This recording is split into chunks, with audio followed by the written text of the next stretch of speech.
I am very much excited about this new series entitled Jesus Arrow. Hindi, joke lang po. Ano po ba yan? Nagtataka kayo. Dati, maaring sanay kayo sa Jesus period, pero bakit ngayon nagbago yung symbol? It means greater than. Jesus is greater than. So this series is exciting because this will run for 12 weeks. Kaya sabi mo sa katabi mo, kumapit ka. 12 weeks of this series, and the question that we will answer, or that we hope to find an answer for in this series is this: what makes Jesus better? What makes Jesus better? Have you ever wondered what makes Jesus better? That is what we are going to discover, not just this Sunday, but for the next 12 Sundays. Are you excited for that? Are you excitement? Yeah, I am excited. I think excitement. Wala, liwa grammar, no? Can I invite everyone to stand as we all together read God's word for us this morning? Today we'll be reading from Hebrews chapter 1, beginning in verse 1 to verse 4. So if you have your Bibles with you, I hope you have. Let's all together read. The word of the Lord says, "Long ago, at many times and in many ways, God spoke to our fathers by the prophets, but in these last days He has spoken to us by His Son, whom He appointed the heir of all things, through whom He also He created the world. He is the radiance of the glory of God and the exact imprint of His nature, and He upholds the universe by the power of His word. By the word of His power.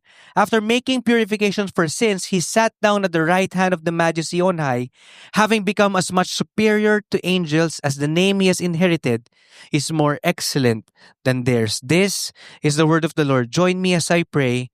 Lord, thank You for Your word. Salamat, Jesus, dahil Ikaw ang salita na nagkatawang tao. You are the Word who became flesh and dwelt among us. God, I pray that You would reveal Your word to us. You would reveal Yourself to us, that we may know and see for ourselves who You truly are. May You be magnified, glorified in our lives forever, even through the preaching of Your word. Ready our hearts for You, Lord, for an encounter with You. In Jesus' name we pray.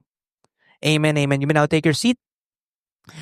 So guys, pwede nyo bang sagutin tong na to? Or fill in the blank. I want a better blank. Sabihin mo sa katabi mo yung sagot mo sa statement na to. I want a better blank. Malay mo, yung sasabihin mo sa katabi mo, siya ang sumagot, di ba? I want a better cellphone. Bigyan ka na. Hindi, joke lang. Pwede naman, di ba? Bakit hindi? Sino sa inyo dito ang sagot nyo something like this? I want a better job or career. Nagpe-pray pala ng bagong career or job. Why not? Di ba? I want a better job or career. If you're a student, I want a better grade or better grades. Meron ba? Yeah, maybe.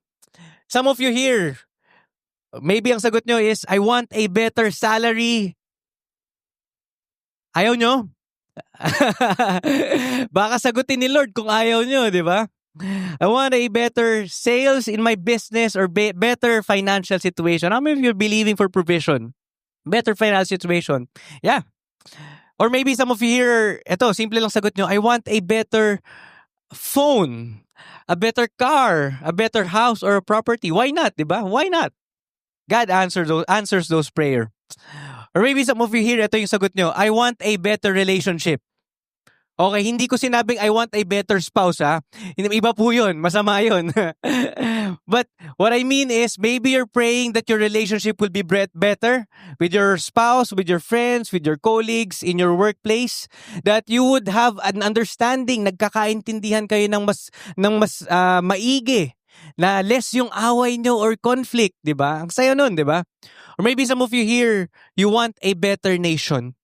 You want a better governance. You want a better leadership in our nation. I love that. I want that.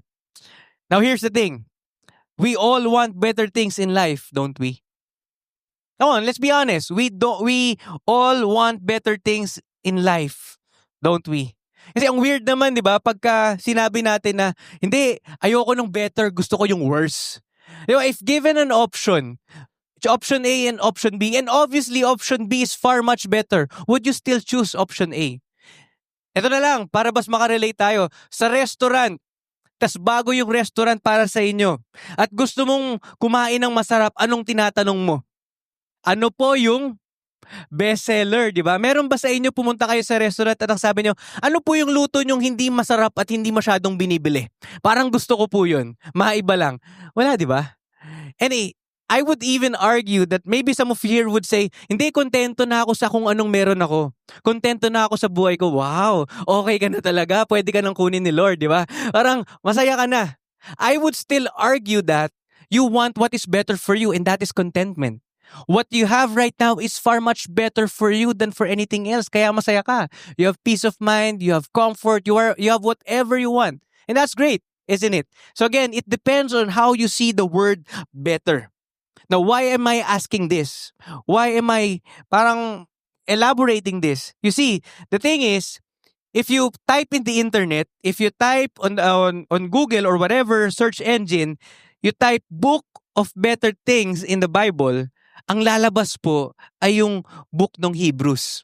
Try nyo po mamaya, wag ngayon ha. Pag tinry nyo, yun po yung lalabas. And the message of the book of Hebrews is quite straightforward. It's quite straightforward. Jesus is greater than angels, priests, or all old covenant institutions like the sacrificial system, the Day of Atonement, and Sabbath. So yun po yung binasa natin kanina, yung simula nung Book of Hebrews, at ito yung mensahe ng Book of Hebrews. By the way, segue ko lang guys, no? For the next 12 weeks, we'll be talking about the Book of Hebrews. And nagbigay po ng assignment si Pastor Paul. Hindi po ako, si Pastor Paul po. Ang sabi niya, basahin nyo daw po yung Book of Hebrews. Kasi for the next 12 weeks, we'll cover 13 chapters of Hebrews. How many of you are excited for that? I am excited for that. So, again, just to give us, quite of an introduction to what the book of Hebrews is, ito po ay sinulat ng isang author na hindi kilala, anonymous siya ever since history began. But it doesn't matter. Hindi man siya kilala, pero kilala kung sino man yung pinatutunguhan ng letter na yon. And theologians would say that he was talking to Jewish Christians, mga Hudyong Kristiyano, at ine-encourage sila ng author na kumapit at huwag kailanman bibitaw sa pananampalataya nila. To encourage them about not leaving Christianity. To some extent also warn them. Sabi niya, wag na wag niyong iiwanan yun. Bakit? Kasi yung mga Kristiyano during that time na sinusulatan nila ay nakakaranas ng matinding paghihirap. They are experiencing intense persecution. Tulad ng sinabi ni Stephen kanina about our churches in Lao who is experiencing persecution. Something like that is happening in the church during that time. They are being killed just because they profess the name of Jesus. They are being persecuted. Properties are being taken away from them just because they are following Jesus Christ. And because of all these things that they're experiencing, yung social pressure na, hindi, baka pwedeng bumalik na lang ako sa dating kong ways, and secretly naniniwala naman ako kay Jesus. Yun yung mga temptation na nafe-feel nila. Kasi ang hirap ng pinagdadaanan nila.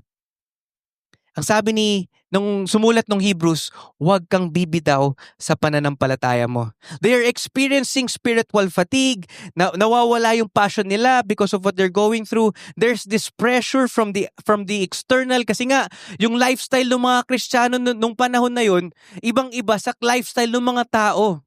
Yung kultura nilang ginagalawan, iba sa pananampalataya nila. So kung sa kultura nila, normal ang corruption, normal ang pagsamba sa ibang Diyos-Diyosan, parte siya ng ekonomiya, imagine pag Kristiyano ka during that time. Hindi ka nagko-contribute sa economy nila. Kumbaga ikaw yung KJ. Nakaka-relate ba kayo? Maybe some of you here are working in whatever institution or whatever company, tapos merong bits and pieces of corruption. Na ikaw na nga yung gumagawa ng tama, ikaw pa yung nagmumukhang mali. Ikaw na nga yung sa klase mo, yung against sa pandaraya ng mga kaklase mo, pero ikaw pa rin yung napapasama. Ikaw yung sip-sip sa professor. Medyo ganun yung tema ng pinagdadaanan nila. And again, the temptation has always been, balik na lang ako sa pagiging Hudyo. Balik na lang ako sa ways ko dati. Wala naman sigurong mawawala. But the author of Hebrews saying is, oo, may mawawala. May mawawala. Because the case that the author of Hebrews is saying is this: why would you leave something behind that is far greater and better? Bakit mo iiwan ang isang bagay para sa mga bagay na meron ka na dati kung alam mo na kung ano tong meron ka ngayon ay higit pa sa lahat? For the 12 weeks, yun po yung titignan natin. Why is the author of Hebrews saying this? And some things that we need to consider also, no, when we look at the scripture this morning. Number one, the old covenant or the Old Testament is actually good. Again, mga Hudyong Kristiyano to mga to. They practiced, they believed in the Old Testament. And the author of Hebrew is saying, it is good. Tama naman. It's not like the Old Testament is not helpful or even worthless. In fact, the Old Covenant or the Old Testament reveals to us a God who is great and wants to be involved in the lives of His people. He is not a God who is distant but is actually involved in the lives of His people. Sa Old Testament din, natutunan natin na ang mga tao ay nabibiyayaan ng Diyos pag sumusunod sila sa mga utos niya. When they obey God in their lives, there is blessing. But also, there is curse when they disobeyed God. That's part of the covenant. And unfortunately, all throughout history, humanity, even Israel as the representative of His people, would tend to disobey God. And if we'll be honest, ganun din tayo, di ba? There's a tendency for us to disobey God. But still, even if people continually sinned against God, God was still faithful to them. He still made a way. And paano po pinakita ni God yung daan para sa makalapit tayo sa Kanya to show how good He is? He made a sacrificial system. Na ang mga tao, mga Hudyo, ay hinayaan ng Diyos, binigyan ng institution na pag nag-alay sila ng innocent lamb, that innocent lamb would represent the sin, would die for the sins of His people. The Day of Atonement, para sa kapatawaran ng mga kasalanan ng mga Hudyo. Temporarily. Pagsamantala. But even so, it made a way for the Jewish people to come to God. Na ibang mga Diyos sa paligid nila, yung mga Diyos-Diyosa ng mga kultura, mga sibilisasyon sa paligid nila, walang ganun. Only the God of Israel does that. It is good. The Old Testament is good. But here's the catch. What the author of Hebrew is saying is, the new covenant in Christ is far better. Jesus is way better. On an infinite level and magnitude. Why? Because Jesus fulfilled what humanity can never fulfill. He completely obeyed the law. He completely followed God in His humanity, in His time on earth. And it's not just hindi lang siya sumunod sa Diyos. Ultimately, He became the sacrifice for our sins. Namatay siya para sa ating lahat once and for all. And ito po yung series natin. We will be talking about Jesus being better than angels, better Moses, better Sabbath, better high priest, better things, better covenant, better ministry, better sacrifice, better possession, and in Him, better life. Now, as we go back to the verse we read, the question is, what makes Jesus better? Two things I want to tell you, then we'll pray. What makes Jesus better? Number one, Jesus is better because He is eternal, yet He is personal. He is eternal, yet personal. In Hebrews chapter 1 verse 2, sabi doon, long ago at many times and in many ways, God spoke to our fathers by the prophets, but in those last days, He has spoken to us by His Son, whom He appointed the heir of all things, through whom also He created the world. And if you look at the word eternal, it means without beginning or without end. Think about this. It is said in Scripture that through Jesus, the world is created. In other words, He is there since time immemorial. He is there from the beginning. And the Bible also tells us that He will remain forever. He is eternal. Nandun na si Jesus sa simula pa lang. He is beyond anything here on earth. He is beyond time and space. He is beyond everything and even beyond us. Siya ang dahilan sa pagkakalikha ng lahat at siya, sinasabi nung binasa natin, ang tagapagmana ng lahat. He is eternal. Walang hanggan. Magpakailanman. Now if you think about it, maybe some of you here or not quite familiar with this would say, grabe, nakaka-intimidate naman si God. Di ba? Parang, ang tindi naman niya, parang, pwede ba ako dyan? Makakalapit ba ako dyan? In fact, hindi ka nag-iisa kung nararamdaman mo yun. At some point, kung medyo feeling mo, yung buhay mo hindi worthy makalapit sa Kanya, hindi ka nag-iisa. Alam niyo bakit? Tanong niyo bakit? No Old Testament, ganon din yung nararamdaman ng mga tao. In fact, the Israelites would even ask Moses, Moses, ikaw na lang yung mag-represent sa amin ng mga tao kay God kasi hindi namin kayang humarap kay God. Natatakot kami. Baka mamatay kami, masunog kami. True enough, the holiness of God. Humanity cannot stand in the holiness of God. Totoo yun. Nakaka-intimidate talaga. Mahirap. But still, here's the thing, no? Even though we His people or humans here on earth are kind of like intimidated with God being eternal, there's still a longing in our hearts to hear from God, isn't it? There is still a desire for us to come to God. And hopefully, we desire God to come to us. Tama ba? Na kahit alam natin ang layo natin sa Diyos, gusto pa rin natin siyang marinig. Baka nga kaya yung iba sa inyo nandito eh. Kahit na ang sarap matulog dahil maulan, pinili mong magpunta dito kasi gusto mong marinig yung boses ng Diyos. Here's the thing, that's true for all of human beings. Kaya nga ito rin yung gusto kong malaman nyo. That God became personal in Jesus Christ. It says there, long ago,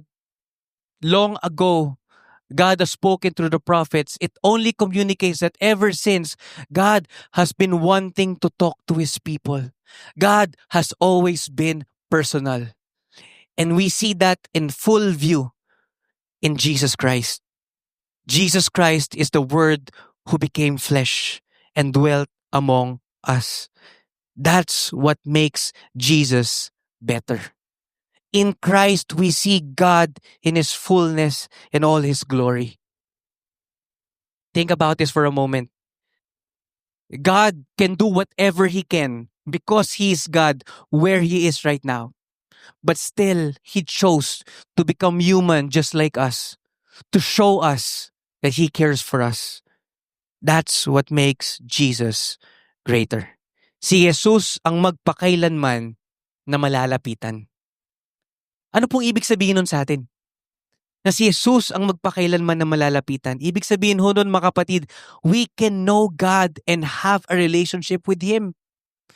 We can not just, know God from a distance, know God through a religion, or know God through a perspective or to a philosophy. We can have a relationship with God. We can draw near to God. We can know Him personally. Ganun ho ka-personal ang Diyos sa ating lahat. Na pag may pinagdadaanan ka, alam mong naririnig ka niya. Na alam mong pag may dalangin ka, tumutugon siya. That's how personal Jesus is. He is also the heir of all things who wants to have a relationship with you. Ano pang ibig sabihin nun? Na si Jesus ang magpakailanman na malalapitan. Tulad ng mga Hudyong Kristiyano na ini-encourage ng author na to, mga kapatid, I also want you to know that because Jesus is personal, because we can come to God whenever difficulties and trials come your way, pag mahirap na yung pinagdadaanan mo sa buhay, let me tell you this, come to Jesus. Draw near to Him. Cry out to Him. Do not think for a moment that He will not listen to you because Him being personal means He listens to us. In fact, He is Emmanuel, which means God with us. How personal could it be? How less personal could that be? He is personal. But here's the catch also. Not only is He eternal, yet personal, Jesus is also powerful, yet merciful. Jesus is powerful, yet merciful. In verse 3 it says there, He is the radiance of the glory of God.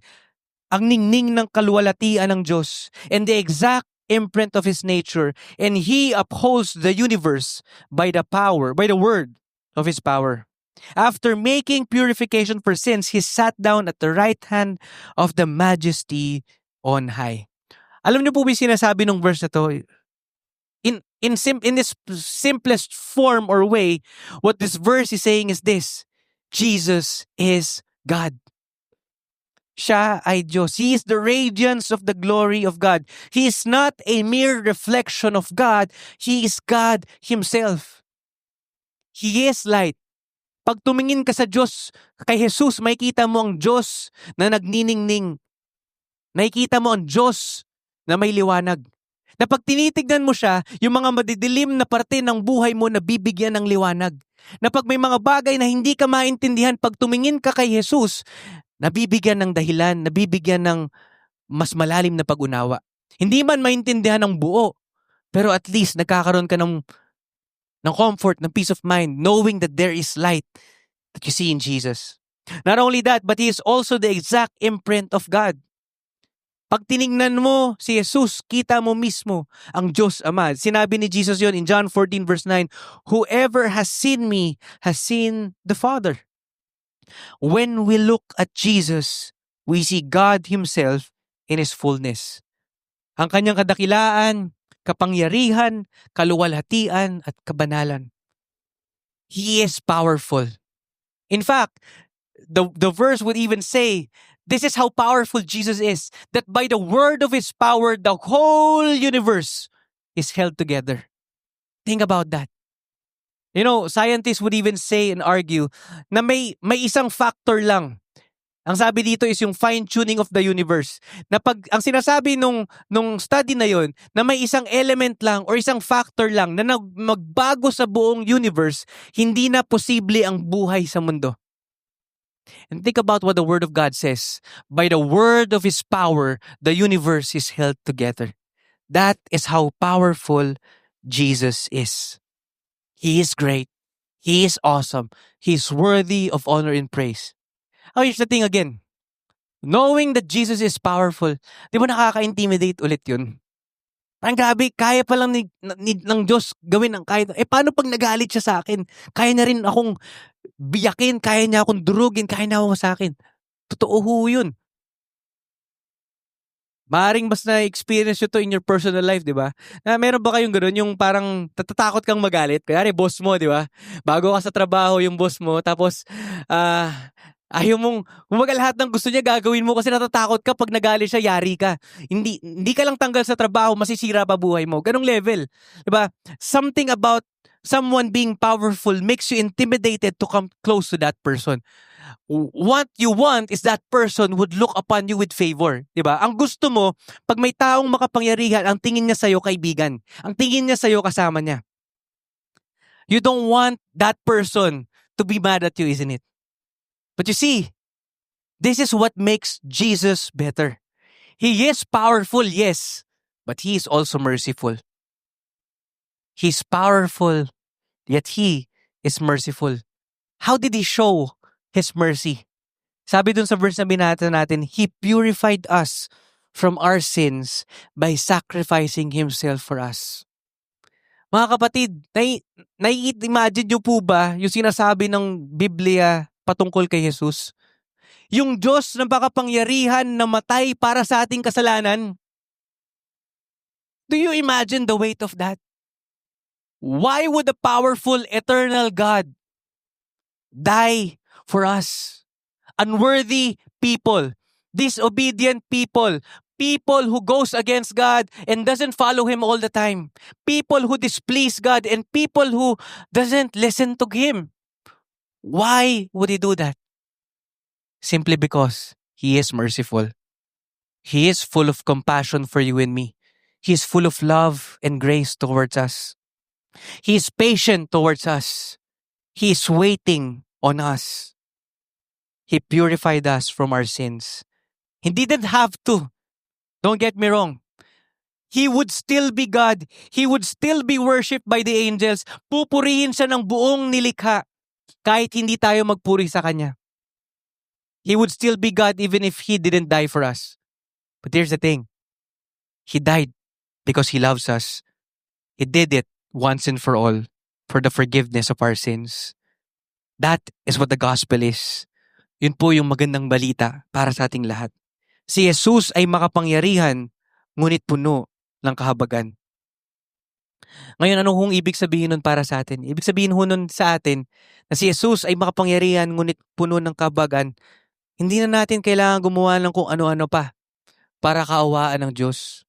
Diba, lumaki tayo sa kultura na kala natin yung mabuting gawa natin, yung pagpapakitang tao natin na banal tayo, yung pagiging holy natin, o paggawa natin ng mabuti, ang makapaglalapit ng sarili natin sa Diyos. Pero sa totoo niyan, mga kapatid, ang Diyos ng Biblia ay Diyos na lumapit sa taong mahal niya. He is full of mercy and He came to us. We don't deserve it, yet He did it. That's His grace towards us. And what does He require of us? What does He ask? Faith. Pananampalataya. The gospel tells us that when we put our faith and hope in Christ alone, we are saved. And Christianity is about knowing who this God is and following Him all the days of our lives and choosing Him over and over and over again, putting our faith in Him every single day. That is what kind of life He wants us to live. He died so we can be forgiven because He is merciful, and all of these things is by His grace.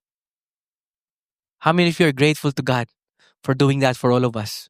For being so powerful yet merciful. And here's also the thing, no? What does that mean? When God being powerful yet also merciful.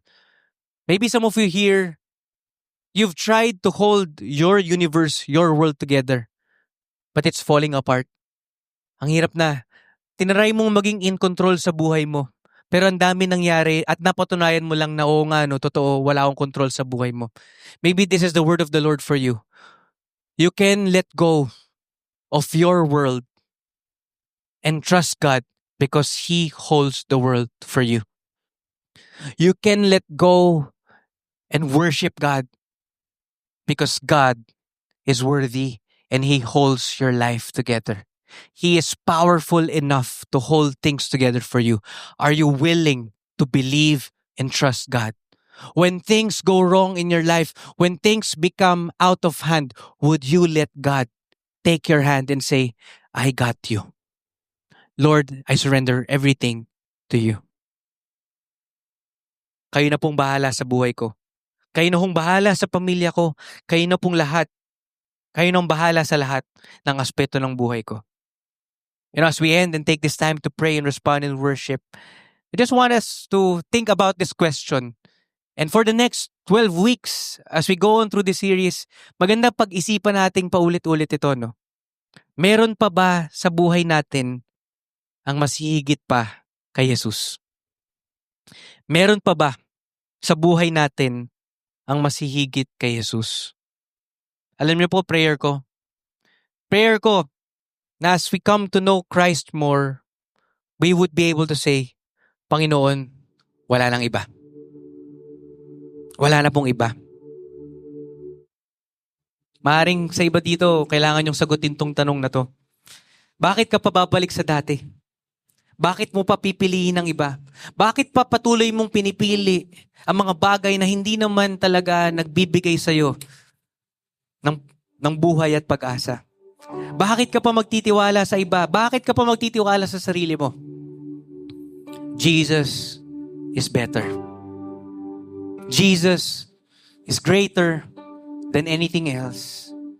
He is greater than all our hopes, all our dreams, all our ambitions and aspirations. He is greater than our troubles, our fears and insecurities and anxieties. He is greater than our sins and our greatest mistakes.